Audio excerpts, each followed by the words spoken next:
กับทักทายสบายดีเด้อFCเบิร์ดจุกูจุกคนเนาะ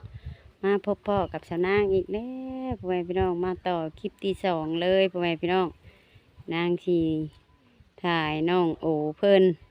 ไปเบิ่งเพื่อนเบิ่งซานเพิ่นเฮ็ดฮอดใสแล้วเนาะสาวนางสิไปถามไปถ่ายทาง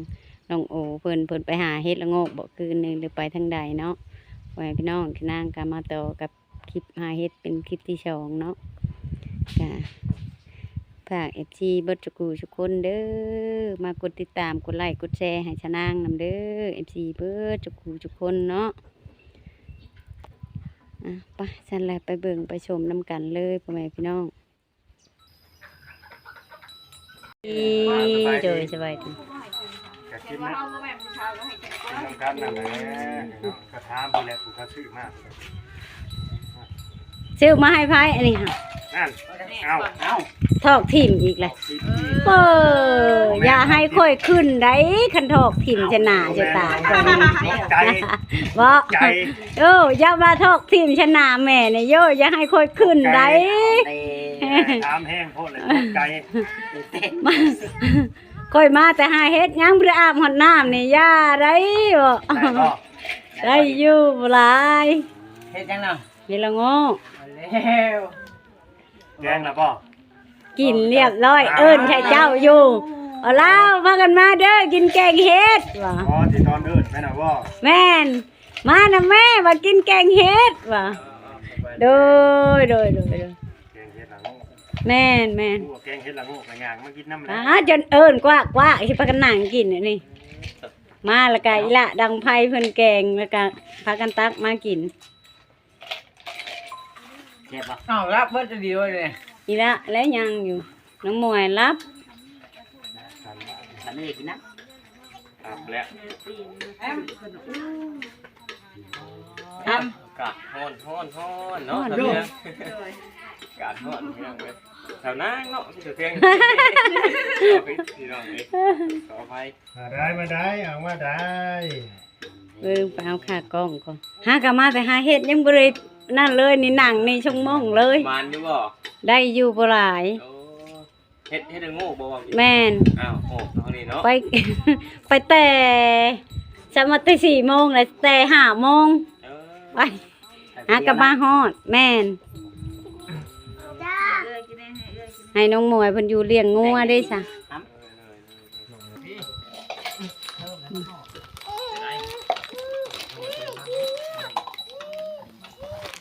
พาวถ้าเขาชื่อให้ไผ่เลยนี่ฮะเย็นแหละนี่เจ้าคือยักษ์สะนกแม่นี่ทุก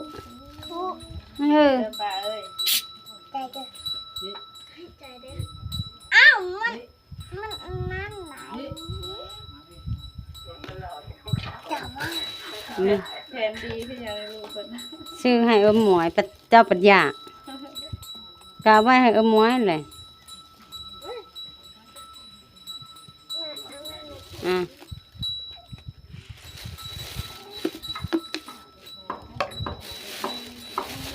สิมาไหมนี่มาเอาไหมมาเอานะแม่ตำกองป้า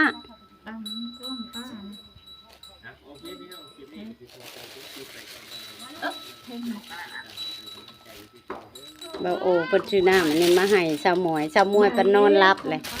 โอ้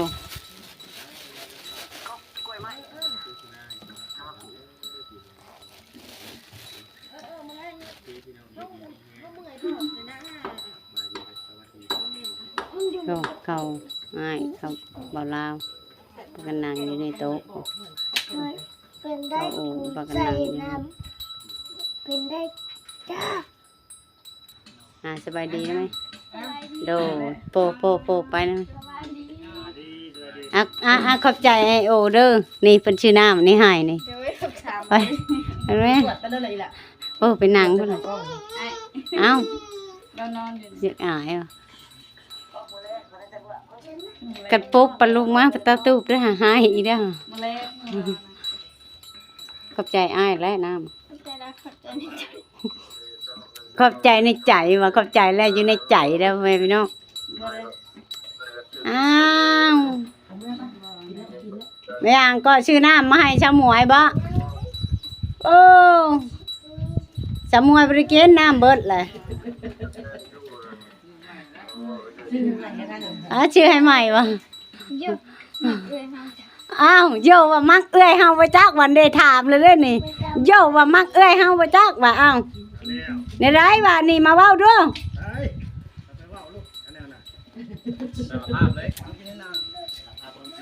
มักเลยค่ะบ่อย อ้าวถามแข่งน้อยถามด้วยนี่ มักเลยค่ะบ่ อ้าวมักเลย มาตอบบ่ได้แล้วว่านี่แข่งน้อยถามเลยเป็นไรว่ามักเอื้อยเฮา ไป บ่ เล ว่าย จะบอกโอ้ยให้นั่งนะแม่จ้ะเฮ้ยต้องนั่ง เอาแต่งกัน ขย่านแต่งยากๆว่ะ คือสิมักเลยให้คำตอบบ่ได้เด้ น้องสาวก็ได้ อ่า น้องสาวก็คือสิมักแล้วว่าให้คำตอบอะไรยินกินยินเอา เขินเนี่ย เกินแห้งยินเอา เอ้าสรุปซื้อมาฝากซื้อมาคิดเองมา ชื่อมากินเอง น้อง อีหล่าทำอะไรก็ยินกินอีหล่าทำอะไรยินกินเอาวะนี่ เอาแล้วมาหิ้มดิ อีหล่าเป็นคนถามเลยน้องผมตอบนะแม่ป่ะ ตอบบ่ได้มัก โอ้อีหล่าก็เอาแบบตรงๆมาเลย เอาเป็นคนถึงเอามักก็มัก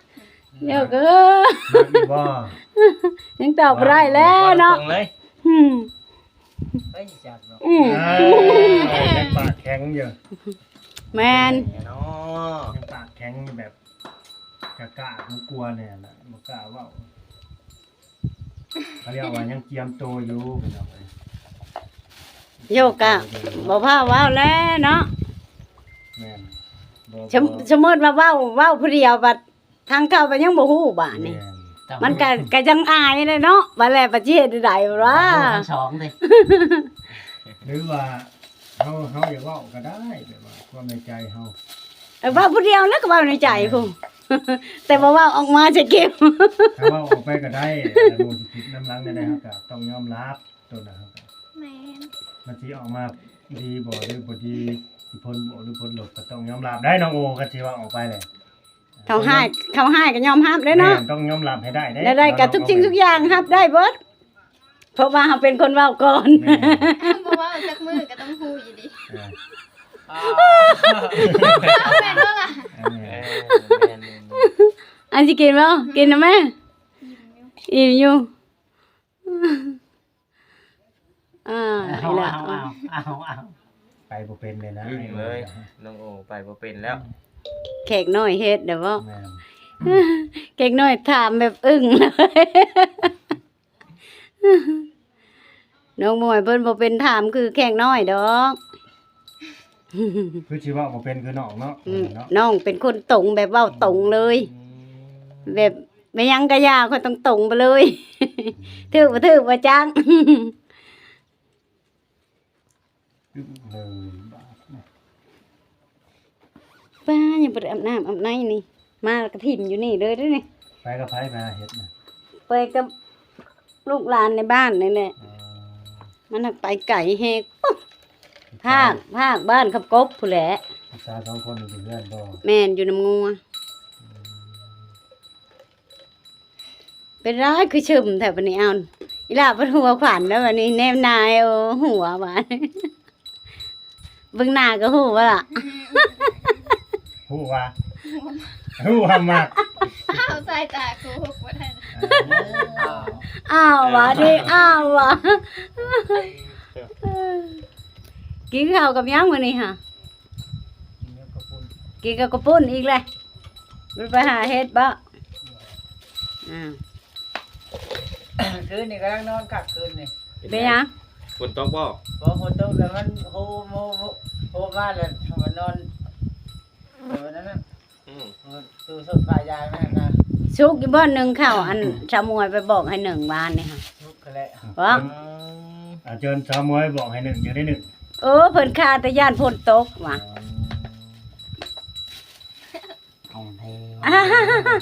สมวยสั่งเพิ่นนึ่งข้าวหวานนี่ ข้าวหนึ่งเลยบ่ เพิ่นว่าโอ้ยยามฝนตกว่าแม่นางบอกว่านึ่งแม่ข้าวยามฝนตกสมวยสั่งจมเต่าออกมานึ่งข้าวว่ะจมออกมานึ่งแล้วเพิ่นบาดนี่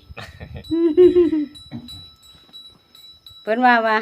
าวลาวว่าคันดังไผบ่ติดเนี่ยเอาเมียบ่ได้แม่นบ่ ทางไปบ่ติดสิบ่ลูกเอาเมียก็บ่เอาดีหั่นแหละดังไปยังสิบ่ติดเลย สิไปเฮ็ดหยังได้เนาะ ไปพูดไปพูด อืม เนี่ยบ่ สิไปเฮ็ดหยังเป็น ตัวเองยังเอาตัวบ่รอดเลยเนี่ยนะความหมายมันน่ะ อืมแต่บัดนี้สิไปเอาไผรอดเนาะ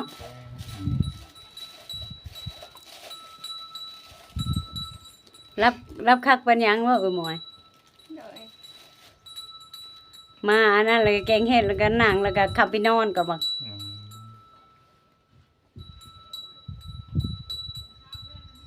อันนี้มันก็ แนมหน้าอ้ายเยี่ยมเอา คิดเลย คิดหนักแล้ววะอันนี้เบิ่งแหน่ยาย่าแล้วผม อีละฮู้คือหยังนี่คิดแบบใดก็ฮู้อีกล่ะ เป็นแม่หมอนะ พอเป็นคน อีละฮู้เด้อ พอเป็นอะไรมือแล้วจ้ะ หูใจโอจะบ่ โดย รู้ว่ามาเอ้ยมวยจ้ะเนาะ โดย เอ้ยจะเขินได้ไปบ่เป็นได้ยังน้อยนี่ ว่าได้ฉัน คันว่าเจ้าฮู้ใจไอ้โอเจ้านี่เจ้าฮู้ใจไอ้มวยเจ้าอยู่บ่น้อง บ่ แอม พูดแล้วเอ้ยเพิ่นเป็นคนบ่เงียบๆบ่ค่อยแสดง บ่ค่อยปากค่อยเว้าบ่ แม่ อืม แต่บัดเก็บอาการบ่อยู่ จะคิดว่าไอ้โอเจ้านี่สิมีโอกาสอยู่บ่ อันนี้ก็ต้องเป็นเรื่องของเขาสองคนนั่นแหละ ก็แล้วผู้เป็นน้องสาวเนาะคิดว่า น่าจะคิดเอา เขาสิมีโอกาสอยู่บ่ไอ้โอนี่ คัน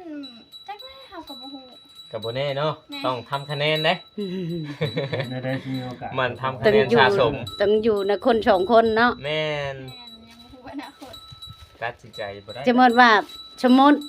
ตอนนี้เนาะสมมติว่าบ่โอมักสาวมวย แต่สาวมวยบ่มัก แม่น กับปัดอีกอนาคตข้างหน้าก็บ่แน่เนาะ แม่นเขาต้องทำคะแนนไปเรื่อยๆสะสมไปเรื่อยๆเด้ บางเทื่อบางทีอนาคตอาจสิได้ใจน้องเพิ่นก็ได้ได้ ดีใจขึ้นเยอะ ผู้เชียร์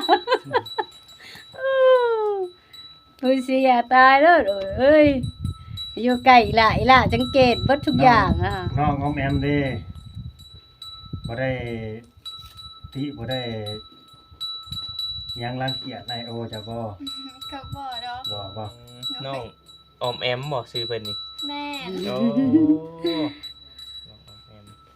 ออมแอม แอมมองแอม อันนี้คือถามน้องเพิ่นเนาะมันก็คือว่าแล้วมันก็ขึ้นอยู่กับคนสองคนนั่นแหละพี่น้องเอ้ยเนาะอันนี้FC เพิ่นก็บางคนมันก็เชียร์ให้อยู่ ก็เห็นอยู่ในช่องของสาวนางก็เห็น เพิ่นก็เชียร์ให้อยู่แต่ตัวนี้ก็รู้ได้เนาะทางแม่นางเพิ่นสิคิดแนวใด แต่ถามให้นาง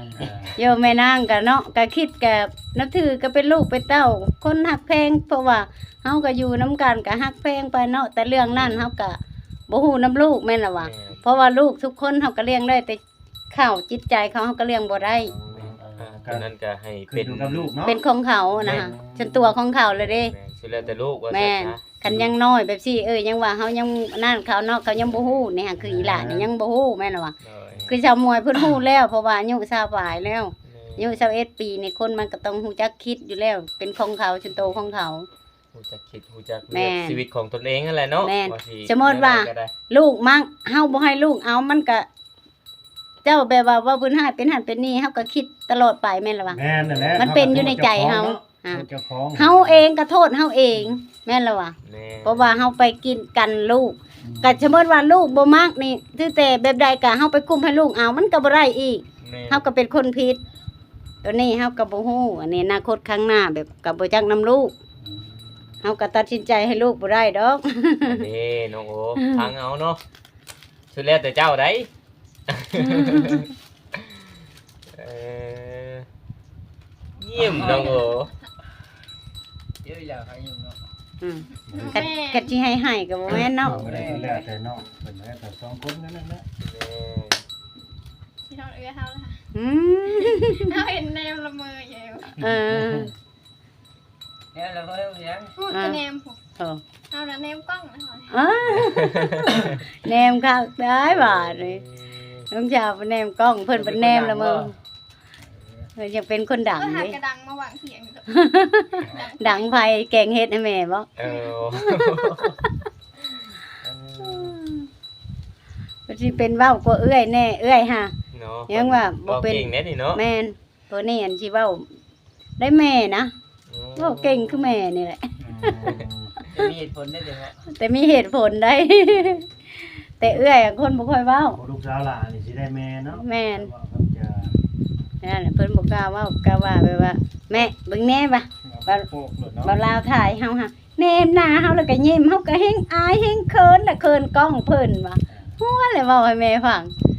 นางหมวยอ่ะเพิ่นเป็นคนแบบบ่ค่อยมักอันนั้นปานใดนะคันเว้าแหละ เจ็บ โอ้ แต่อันนี้สิแบบลักษณะแบบเฮาแบบพงพายยายขี้เฒ่านี่แหละเอาง่ายๆซะ ไปดีวะผมพายใหญ่เท่า นี่เราก็ว่าหูเถอยหูขวด ผมพายใหญ่เท่าหมายความว่าอย่างว่า ก็แม่นอยู่กันยินอยู่เนาะเพราะว่า FC ทางแม่ฮักของบ่โอเพิ่นก็บอกสาวนางมื้อนะฮะเพิ่นมาขอตัดไม้เด้เพิ่นว่าน้องโออันให้สามหวยกับแม่นางไปถ่ายคลิปน้องโอแน่เพิ่นว่าเอ้า ใช่เอามาแต่บนหาเฮ็ดพุ่นแล้วแม่นเก็บดอกไม้มาพร้อมแม่พี่น้องสาวนางเสียมาปลูกมันอันนั้นมันงาม เอิ้นว่ามากินข้าวกับแกงเฮ็ดเด้อเป็นว่าชะม้อยอยู่กดช่องมาแน่มาได้ใช้มาพากันมากินข้าวอ่ะ โอ้สิ่งแท้ ขี่มาโตมาตามไปเก่าเออ ขาว ลูกพี่เพิ่น เนาะ หาเห็นคนเข้ารถไฟไป ค่อยขับ ครับนะ ระวางบ่ ระวัง อืมผู้ อันนั้นก็เลย ก็ดำบดช่องอะไร ก็ดำบดช่องอะไรก็ หมูแล้วแอนคุณปั่งกับหมูแล้วกินหมูนะ สองคนเนี่ยบ่ได้แม่นไอ้น้องกันบ่ ลุงกับน้องเขย โอ้ไอ้เลิศกับแม่ไอ้วางนี่ได้ เป็นเคยบดช่อง แม่นบ่อยู่คนละเฮือนเป็นเคยบดช่อง อืม เอาเนมนายแล้วก็เว้า เดี๋ยวเราบริจาคแดดเลย แม่นเขาแบบนั้น ภาษาเสือเข้มสัตว์ สู่แดดสู่ฝ แบบ นเนาะ นั้นเขาแบบเขาเคยนะ คนสู่เวียก จัก สู่แดดสู่ฝน ชูกับเฮานี่บ่ไหวดอกคำบ่ใช้เชือกกันยาว แต่ เนาะ แม่นแต่เขา แต่อยู่แล้วเลยพูดว่าหาไปเสือไปคล้องก่อน ห้ามได้หลายบ่ห้ามได้หลายบ่เจ้าของ เอาตัวเองให้เลาะเลยครับผิดชอบเจ้าของกับชีวิตประจำวันแต่ละมื้อ เฮ็ดหยังแน่เนาะ เฮ็ดหยังแหน่เขาต้องเฮ็ดหยังแหน่เขาต้องหาหยังแหน่ ยันว่ากินแล้วถ้วยก็เหยาะไว้ กินแล้วต้องเก็บต้องล้างเนาะถ้วยบวง อืม อันนี้ไปกองไว้มันก็ไร โอ้ยงั้นไปกองไว้มันแห้งลายขึ้นแล้วแห้งเพิ่มขึ้นแล้ว ท่านบอกเพิ่มอย่างเดียวมันจะออกมานั่งตี เอา ออกเล็ดน้ำเลย อ้าวอีละแนมนึง ขยันแหละ แนมมันก็ยิ้มบ่ หาอยู่หากินคือกันนั่นแหละ นั่นแหละชีวิตเห็นโลดด้วย น้องเอาแมว ยิ่งงามเลยล่ะยิ่งงามเลย เดี๋ยวคนงามนั่นล่ะ เดี๋ยว เดี๋ยวคนงามบ่ยิ้มงามแล้วบัดยามบ่อยากเว้า บริเวณเพียนบอก เขาเฮียนผัก พระปิดเลยเด้ ปิดเทอมแล้วบ่ แม่น โอ้ สิ่งแรก น้องเพิ่น ม อยู่ หนึ่ง อยู่มหนึ่งบ่ เขาแม่ ก่อนมหนึ่ง ปีหน้าปีหน้ามสอง มหนึ่งเขาปิดแล้ว แม่น เดือนแต่มเจ็ดเนาะมเจ็ดมสี่ แม่นยัง เสียงภาคเฮียน สิ่ง สิบมั้งค่ะสิบ น้ำหลังนะฮะแม่น คุยกัน บ่ล่ะ ก็คือว่ามีโอกาสได้น้องเอ้ย นับกับบ่ฮู้แล้วตัวนี้เนาะเพราะว่าเรื่องของลูก ตัดสินใจแทนบ่ได้เนาะ แม่น เดี๋ยวอนาคต เอาเลย แล้วแต่แล้วอันนั้นก็ได้จะคิดว่าจะได้ แต่ไผมันเนาะ ใหญ่ เฮา เอา ก็ เด้กูจะคิด ส่วน จะ มาก เห็น ลูกแต่ จะ ละค หาน เขาก็คันว่าพ่อแม่แนะนำสิ่งดีๆเขาก็เฮ็ดตาม เฮ็ดตามเฮ็ดต่างบ่ได้ตอนนี้ แต่เขาบ่เฮ็ดตามก็มันก็บ่แม่นแล้วนะ แม่นเพราะว่าบางคน ฟังพ่อฟังแม่น่ะสิกลายเป็นลูกหยังบาดนี่ ลูกกตัญญูบ่คิดเอาซะนะ คิดเอาเนาะ ก็สำหรับ คลิปนี้บ่ คลิปนี้อะไรแน่เนาะมันก็ยืดยาวแล้วพี่น้องเอ้ยครับพอหอมปากหอมคอเนาะนาต่อกันกับจากทีมว่าลูกหักลูกแพงก็สิเป็นลูกเขยก็มีอันนี้ แม่นแม่น เออ แต่เฮาก็บ่ฮู้คือกันแม่นความเจ้า แม่น ขึ้นอยู่กับวาสนาได้อันนี้ก็สายเน้นสายแน่นเขานั่นแหละ แม่นแต่มีบ่มีอันนี้ว่ามีผู้ใหญ่เพิ่นช่วยเนาะแต่บ่มีก็คือตะกี้ก็สมมุติว่าบุญวาสนาเขาก็ได้อยู่นํกันคือเก่า แม่น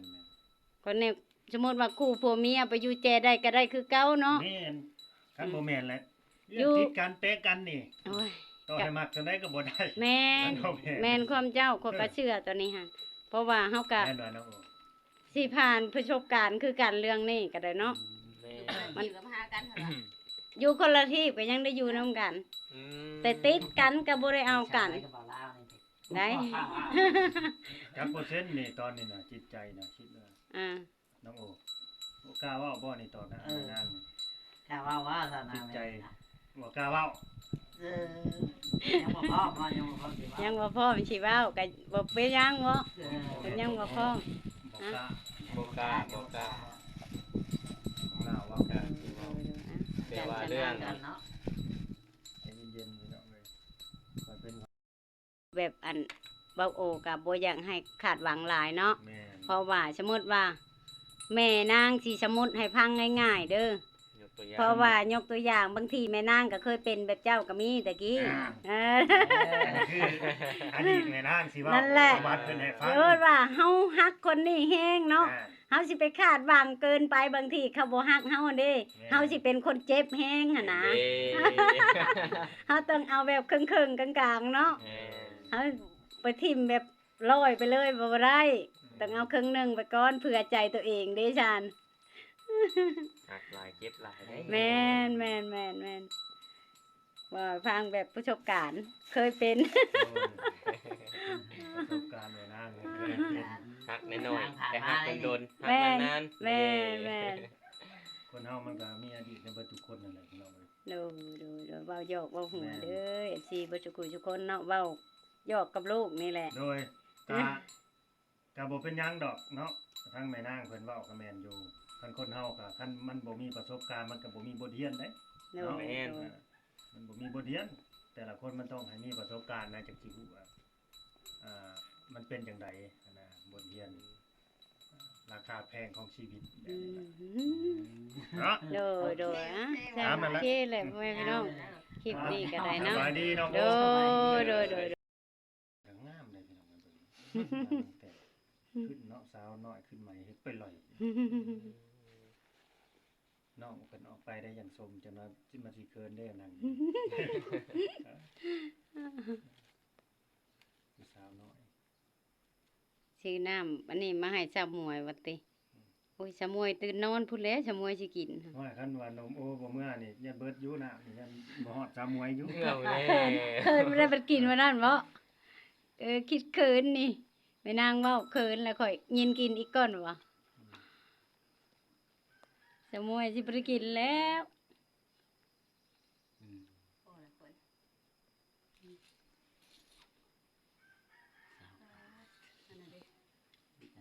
สาม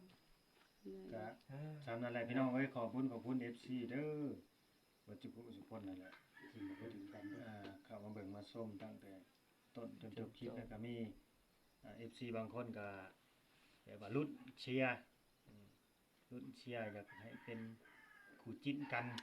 แม่นแต่ FC บางคนก็เม่นบางคนก็เนาะ แม่น โอ้ยสาวนางว่ะเห็นเบาโอ ได้เฮือนได้ซานและก็คิดอยากจับเป็นลูกเคย แต่สิเว้าอยู่ในคลิปเลยเด้อ สาวนางบ่เคยคิดแบบนั้นบ่เคยคิดว่าว่าเห็นเขาได้เขาดีแล้วอยากจับให้ลูกเฮาเอาหันบ่เคยจักเทื่อกะบ่เคยเว้าอีกได้ก็คือว่านับถือคือเก่าคือแต่ผ่านมา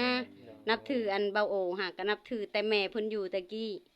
ข้อยก็ห้องลูกประจำบ่แม่นค่อยสิว่าว่าเห็นเขาได้เขาดีได้ที่ชุกยุ่งให้ลูกเอาคือแบบบางเม่นกันเนาะก็เห็นอยู่